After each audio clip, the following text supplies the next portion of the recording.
اعوذ باللہ من الشیطان الرجیم بسم اللہ الرحمن الرحیم قل من يرزقكم من السماء والأرض أم من يملك السمع والأبصار ومن يخرج الحي من الميت ويخرج الميت من الحي ومن يدبر الأمر فسيقولون الله فَقُلْ أَفَلَا تَتَّقُونَ۔ اے حبیب، آپ مشرکوں سے فرمائیے تمہیں آسمان اور زمین سے روزی کون دیتا ہے؟ یا یہ بتاؤ کہ کان اور آنکھوں کا مالک کون ہے؟ اور کون زندہ کو مردہ سے نکالتا ہے جیسے انڈے سے پرندہ، اور مردہ کو زندہ سے نکالتا ہے جیسے پرندے سے انڈا؟ اور کائنات کا نظام کون چلاتا ہے؟ تو وہ بول پڑیں گے کہ وہ اللہ ہے۔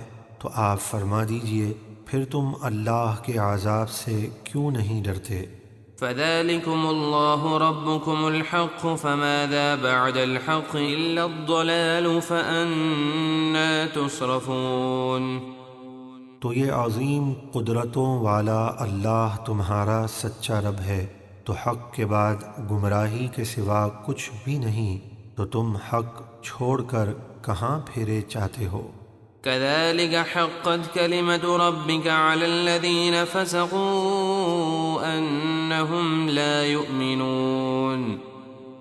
اسی طرح نافرمانوں یعنی ضدی کافروں پر آپ کے رب کی یہ بات ثابت ہو چکی کہ وہ ایمان نہیں لائیں گے۔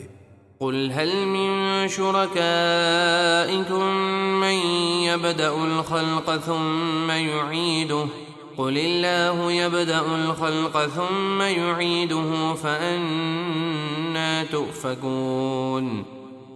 اے حبیب، آپ فرمائیے تمہارے شریکوں یعنی باطل معبودوں میں کوئی ایسا ہے جو مخلوق کو پہلی بار پیدا کرے پھر فنا کے بعد اسے دوبارہ بنائے؟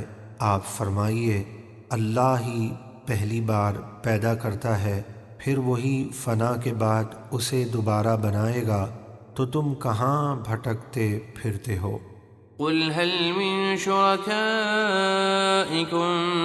من يهدي إلى الحق قل الله يهدي للحق أفمن يهدي إلى الحق أحق أن يتبع أم من لا يهدي إلا أن يهدى فما لكم كيف تحكمون۔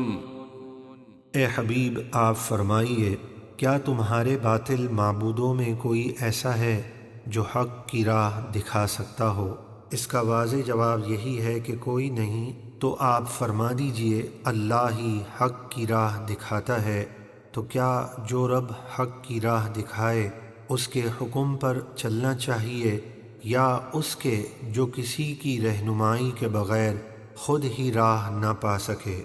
جیسا کہ بت کہ وہ خود کسی جگہ نہیں جا سکتے جب تک کوئی اٹھا کر نہ لے جائے۔ تو تمہیں کیا ہوا، تم کیسا فیصلہ کرتے ہو کہ اللہ کے سوا ایسے بتوں کو اپنا معبود ٹھہراتے ہو؟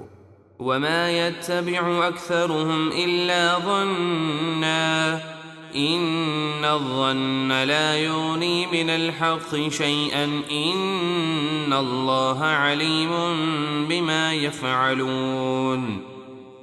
اور ان کے اکثر لوگ صرف گمان کی پیروی کرتے ہیں، یعنی ان کے پاس کوئی دلیل نہیں جس سے یقینی علم حاصل ہو۔ بے شک گمان حق یعنی یقین کا کچھ فائدہ نہیں دیتا، بے شک اللہ ان کے کاموں کو خوب جانتا ہے۔ وما كان هذا القرآن أن يفترى من دون الله ولكن تصديق الذي بين يديه وتفصيل الكتاب لا ريب فيه من رب العالمين۔ اور اس قرآن کی یہ شان نہیں کہ کوئی اللہ کے اتارے بغیر اسے اپنی طرف سے بنا لے، ہاں وہ پہلی کتابوں یعنی توریت و انجیل وغیرہ کی تصدیق ہے، اور لوح محفوظ میں جو کچھ لکھا ہے اس کی تفصیل ہے، اس میں کچھ شک نہیں کہ یہ پروردگار عالم کی طرف سے ہے۔ ام یقولون افتراہ قل فأتوا بسورة مثله وادعوا من استطعتم من دون الله إن كنتم صادقين۔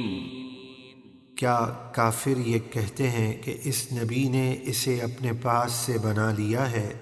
اے حبیب آپ فرما دیجئے اگر تم سچے ہو تو اس قرآن جیسی کوئی ایک صورت لے آؤ اور اپنی مدد کے لیے اللہ کو چھوڑ کر جنہیں تم بلا سکتے ہو بلا لو۔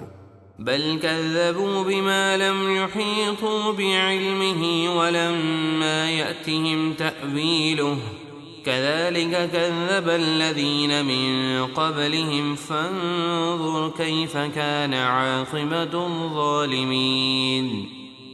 بلکہ انہوں نے اس قرآن کو جھٹلایا جسے وہ پوری طرح سمجھ بھی نہ سکے تھے، اور ابھی انہوں نے اس جھٹلانے کا انجام بھی نہیں دیکھا تھا، یعنی ان عذابات کو جن کا قرآن میں ذکر کیا گیا۔